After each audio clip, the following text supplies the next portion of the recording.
Welcome to Cozy Noah Vibes, where we listen, relax, and drift off to sleep together. I'm Noah, and I'm so grateful you're here today. Remember, you can find us on all your favorite social media platforms. Just search for Cozy Noah Vibes on Facebook, Instagram, Twitter, YouTube, and even TikTok. I hope to see you there, where we can build a deeper connection and community. Tonight, you will explore an ancient library and spend a peaceful evening enjoying a piano concert. As you settle in and listen, feel free to relax and drift into sleep at any time. Before we begin tonight's story, exploring this grand old library and enjoying a soothing piano concert, let's start by lying down and taking a few relaxing and nourishing breaths. Become fully aware of your breathing, feeling each drop of air enter your lungs through your nostrils, rising with your chest and abdomen, then slowly exiting as your diaphragm descends and the air leaves your body. As you focus more on your breathing, you'll naturally bring your mind back to the present moment, which is the only moment that matters right now. When our thoughts dwell too much on the past or future, it's easy to feel uneasy. But by practicing mindfulness, focusing on the steady flow of your breath, you'll find that at this very moment, there's nothing to worry about. Continue to breathe slowly and calmly, and I'll give you a moment of silence to enjoy this serene presence. Now that you're relaxed, let's enter this beautiful building and start tonight's piano concert. You push open a heavy wooden door and step into a grand entrance hall with marble floors and walls, and the air is cool and refreshing. You have been invited to a piano recital in this ancient building, though you're not exactly sure where the library is, but your intuition guides you towards the central staircase. Since you've arrived early, you have some time to explore before the concert starts. You slowly ascend the stairs, admiring the elegance and grandeur of the architecture. Everything here seems to be made of creamy marble, shimmering with a pearly glow under the lights. The decor is simple yet minimalist, with every detail perfectly executed. In the niches along the walls, there are delicate silver candelabras or marble busts at intervals. These sculptures are portraits of various men and women, seemingly from centuries past, appearing like ancient Roman or Greek works of art. In fact, everything around you feels ancient. As you continue upwards, you notice the stairs are slightly uneven, worn down by countless footsteps over the years.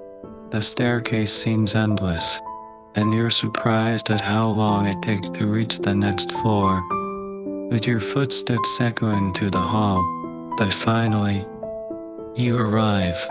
When you reach the landing, you find an open door, the entrance to the library. You hesitate for a moment at the door.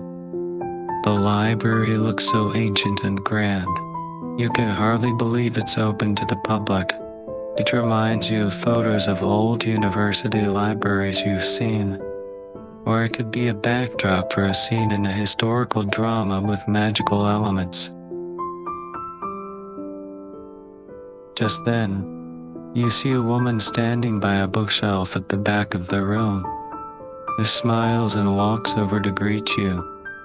She explains that the piano concert will start shortly, and while waiting for the other guests to arrive, you're free to explore the library or take a seat. Eager to see this extraordinary room, you step into the library and begin to look around. The library's walls are lined with tall, dark wooden bookshelves reaching up to the ceiling. Between the shelves are artworks, small paintings, black and white etchings, and marble busts. Unlike the statues on the staircase, these are not as ancient, and you recognize some as portraits of famous writers like Shakespeare and Dante. In other parts of the room, the names of writers are inscribed in elegant cursive script on the walls. Keats, Shelley, Byron. Looking closely at the books, you realize the arrangement of the art and text is intentional, guiding readers to the books they seek. The names on the spines match the inscriptions on the walls.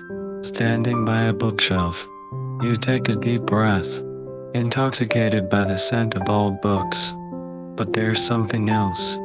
A musty smell of wood and a sense of the room's history. As if you're breathing in the essence of this special place. As you take another deep breath, you notice an unusual scent in the air, almost reminding you of the summer river. A memorable natural fragrance. You walk towards a nearby window, which is open, letting the cool evening breeze into the room. Through the window, you discover that the library overlooks not a street, but a canal, with green-blue water gently lapping against the stone walls, creating a soothing rhythm. Knowing the library is next to the water makes it feel even more magical. You close your eyes for a moment, imagining the entire building as an island floating in the city. You stand by the window for a while, enjoying the gentle evening breeze. Then, hearing footsteps and voices behind you. You decide it's time to explore the rest of the library and find out where the concert will be held. Walking down a narrow corridor lined with bookshelves, you come to another area that looks much like the room you first entered, with artworks in countless bookshelves and tall windows overlooking the canal. But in the center of this room, instead of shelves, there are rows of antique chairs with velvet seats, and at the far end, a grand piano. You haven't seen the pianist yet, but some guests are already chatting and finding their seats. Before choosing a seat, you decide to walk to the other side of the room to take a closer look at the piano. Its smooth black surface gleams under the spotlights, looking like a piece of art. You are also struck by the piano's size. It dominates the room, almost having a personality of its own. Standing by the piano, you gaze at the black and white keys, amazed that such simple rectangles can produce such rich melodies. Then your attention shifts to the piano's interior, visible through the raised lid, revealing a complex arrangement of golden strings and hammers, hinting at infinite possibilities. A composer can create various moods and atmospheres with this instrument. The combinations are endless. As you lean over to inspect the piano's interior, you sense a figure behind you. Turning, you see a well-dressed man, presumably the pianist, preparing to start his performance. You feel you should find a seat and let him prepare. Even an experienced professional needs a moment of quiet before a performance. The front row seats are already taken, but perhaps that's just as well. You don't want to be too close and distracted by the pianist's swift hand movements. You'd rather sit a bit further back, not focusing on the pianist, but on the music itself. You find a seat in the back row, near the bookshelves and windows. It's the perfect spot, you think. From here you can still see the pianist and the piano well, and enjoy the cool night breeze carrying the pleasant scent of the canal. Your chair is very comfortable, with velvet cushions and armrests. It feels almost like a throne. Looking around, you notice the other guests also appear relaxed and at ease. Some are chatting softly, while others look eagerly towards the piano. Soon, there's a hush among the audience. The pianist is in place, ready to begin. As he looks down at the keys, he smiles slightly and takes a deep breath, appearing to prepare to enter another state, immersed in the music. The pianist plays a few notes, his fingers gliding over the keys, and you are struck by the beauty of his elegant performance. His hand moves so quickly and smoothly, yet without any sense of hurry. He makes the music sound so natural, as if it were his native language. Occasionally you can see his face, mostly calm and serious, deeply absorbed in his performance, but sometimes he seems to smile, as if he's delighted by the music, even enjoying his own talent. Some movements are particularly impressive, with his left hand leaping from one end of the keys to the other, landing perfectly on a complex combination of notes in an instant. As the joyful chords echo through the room, the pianist looks happy, completely in sync with the music. You wonder if only you noticed this fleeting expression of joy. Looking around, you see other audience members who are watching the pianist. Many are in a state of serene contemplation, and some have their eyes closed, though watching him play is a pleasure. You decide to let your gaze wander, not focusing on anything in particular, wanting to be as immersed in the music as the pianist is. The melody is so beautiful, rising and falling, with long notes bringing a sense of pure tranquility.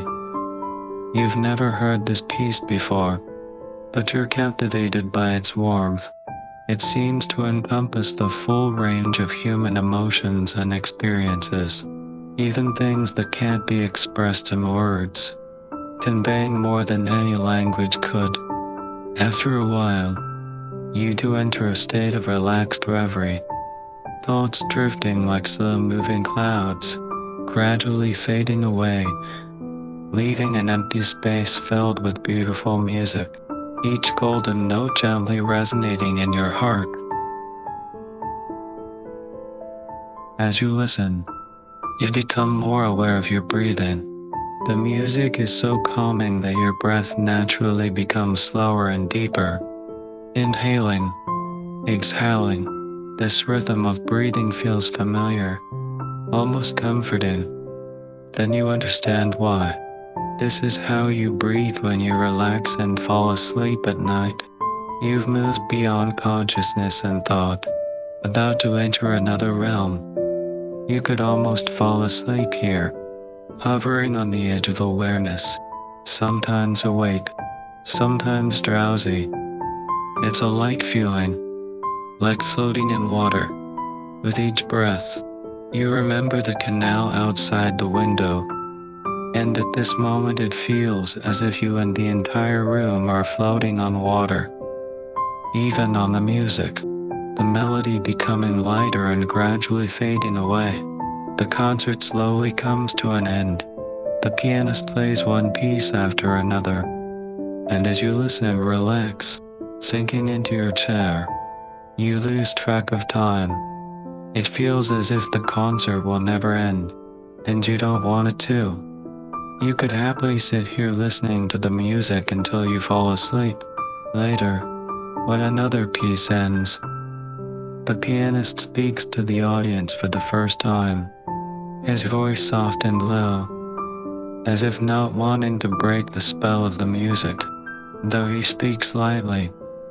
In the quiet library, his voice reaches the back of the room. The pianist explains that the final piece of the night is by an anonymous composer, rumored to be a lullaby written for the composer's child. He says it indeed feels like a lullaby, and if any listener falls asleep while listening, he wouldn't mind at all. It would be a mark of his perfect performance, capturing the serene atmosphere of the piece. The piece has no formal title, but it is commonly called the Lullaby in E-flat major. The pianist smiles and wishes the audience a good night, then returns to the piano, takes a deep breath, then begins to play. On the first note, you can feel the magic of the music. It is so gentle and soothing, with a swaying melody that lulls you into a deep state of relaxation. As you listen, you close your eyes and start to daydream, letting serene images float in your mind. The slow rhythm of the music makes you think of a swan gliding on a lake, or silver clouds passing across the face of the moon. Then the images fade, and you find yourself carried by the melody, gradually drifting into sleep. Your thoughts become clear, your breathing slow and steady. Soon, you enter a deep sleep, sinking into golden dreams. In the background of your dream, the beautiful music continues, endlessly flowing,